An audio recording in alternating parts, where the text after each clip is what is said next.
Hello everyone, स्वागत है आप सभी का यूट्यूब सैली चैनल में। फ्रेंड्स, आज हम बात करेंगे कि अगर आप IUI के लिए जा रहे हैं, IVF के लिए जा रहे हैं, नेचुरली ट्राई कर रहे हैं या फिर कोई ट्रीटमेंट ले रहे हैं जल्दी कंसीव करने के लिए, तो जब आपका एग रिलीज हो जाता है और आप इंतजार में होते हैं कि अब मेरा इम्प्लांटेशन पीरियड चालू होगा और उसके बाद मेरा पीरियड मिस हो जाए और मैं जल्दी कंसीव कर लूं, ऐसी एक्सपेक्टेशन आप सभी रखते हैं जो भी महिला कंसीव करने की तैयारी कर रही है। लेकिन कुछ हम मिस्टेक्स कर जाते हैं, जैसे कि हम कुछ गलत तरीके से खान पान कर लेते हैं, गलत तरीके का रहन सहन कर लेते हैं, जिससे कि हमारा जो बच्चेदानी के अंदर की लेयर है वो अच्छे से तैयार नहीं हो पाती है गर्भ को धारण करने के लिए। तो मेन पॉइंट आज के वीडियो का यही है कि बच्चेदानी की जो अंदर की लेयर है उसको हम कैसे मजबूत बनाएं कि इम्प्लांटेशन डेज में हमको सक्सेसफुली इम्प्लांटेशन हो जाए। चाहे हम आर्टिफिशियल मेथड्स के लिए तैयारी कर रहे हैं, बहुत पैसे भी लगते हैं वहां पे, या फिर हम नेचुरली ट्राई कर रहे हैं तो 100% हमको रिजल्ट मिले। तो बहुत आसान सरल छोटे छोटे मॉडिफिकेशंस बताऊंगी जीवनचर्या के और खान पान के, जिसको कि आपको फॉलो करने में भी बहुत ही सरलता होगी और आपको आनंद भी आएगा, क्योंकि इससे आपको हेल्थ बेनिफिट होगा। तो आइए जानते हैं कि किस तरीके से हम अपनी एंडोमेट्रियम को, बच्चेदानी की आंतरिक परत को प्रेगनेंसी के लिए तैयार कर सकते हैं। लेकिन उससे पहले हम ये जानेंगे कि एंडोमेट्रियम कब और कैसे बनती है, किस तरह से उसकी मोटाई बनती है और बढ़ती है। तो इसके स्टेजेस होते हैं, महीने के हर अलग अलग समय में, अलग अलग फेजेस में एंडोमेट्रियम की मोटाई भिन्न भिन्न होती है। ये जानकारी आपके लिए बहुत ही जरूरी है, तो इसको ध्यान से देखें।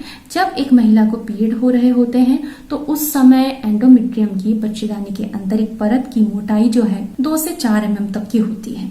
लेकिन जैसे ही आपका पीरियड बंद हो जाता है, मानते हैं कि 5 दिन तक पीरियड बंद हो जाता है, तो छठे दिन से लगा के आगे 14वें दिन तक, 13वें 14वें दिन तक, जबकि ओव्यूलेशन से पहले का समय होता है, तो ओव्यूलेशन से पहले और पीरियड के बाद का जो फेज होता है उसमें 5 से लेके 11 mm तक की ग्रोथ की मोटाई एंडोमेट्रियम लेती है।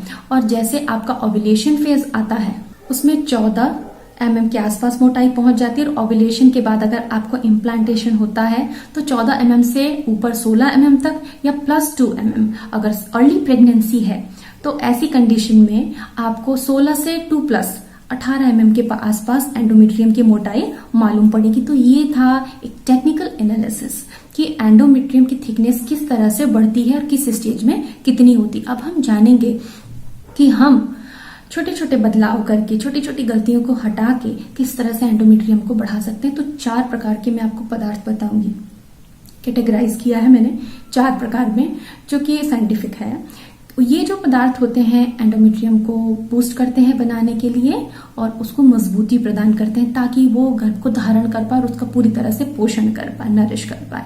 सबसे पहली चीज है vitamin E. Vitamin E endometrium के लिए बहुत ही ज्यादा जरूरी होता है। ये मिलता है सनफ्लावर सीड्स में, आलमंड्स में, सनफ्लावर ऑयल में भी होता है और आलमंड ऑयल में भी होता है।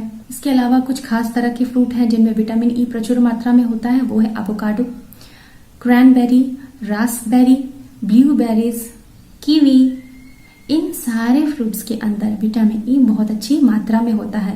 लेकिन ध्यान रखना है, आपको बहुत ज्यादा नहीं खाना है इन चीजों को, एक पर्याप्त, एक सीमित मात्रा में इनको खाना है, जो कि आपके शरीर के लिए जरूरी है। 1 कप की मात्रा से फलों का रस या उसी मात्रा में एक फ्रूट खाना पर्याप्त माना जाता है।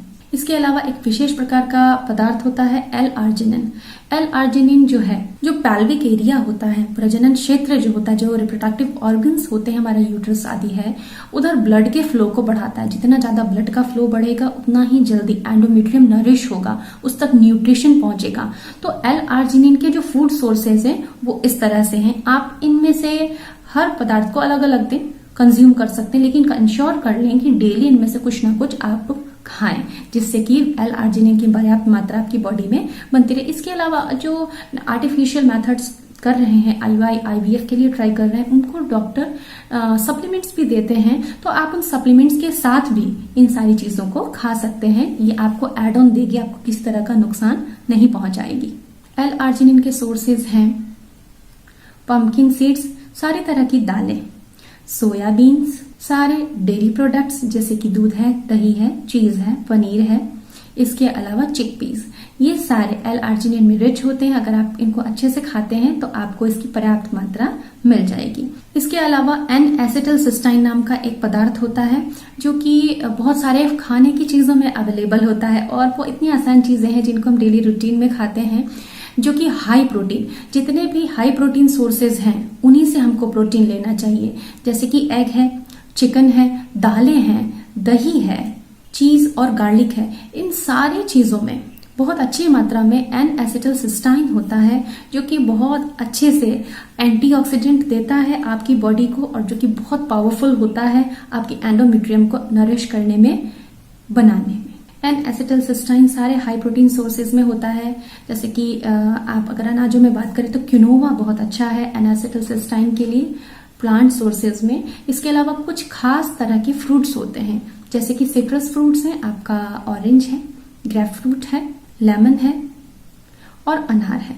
तो इनमें से किसी भी फ्रूट का जूस, फ्रेश जूस जो कि आपने घर में बनाया हो, डेली 8 ऑंस या फिर 1 ग्लास या फिर 200 ml की मात्रा आपको लेनी चाहिए इम्प्लांटेशन पीरियड में, जिसमें कि अनार तो बहुत ही आसानी से अवेलेबल है, नींबू पानी भी आप आसानी से एक बार में 200 ml कंज्यूम कर सकते हैं, बहुत ही सस्ता है, बहुत ही आसान है। तो फ्रेंड्स, इन 4 कैटेगरीज में मैंने आपको वो सारे फूड आइटम्स भी बताए हैं और वो एलिमेंट्स भी बताए हैं जिनका साइंटिफिक नेम भी मैंने आपको बताया है, ताकि आपकी अंडरस्टैंडिंग डेवलप हो और आप उन चीजों को समझ के प्रयोग में लाएं, क्योंकि खाने के साथ साथ हमारी साइकोलॉजी भी हमारे शरीर के लिए काम करती है।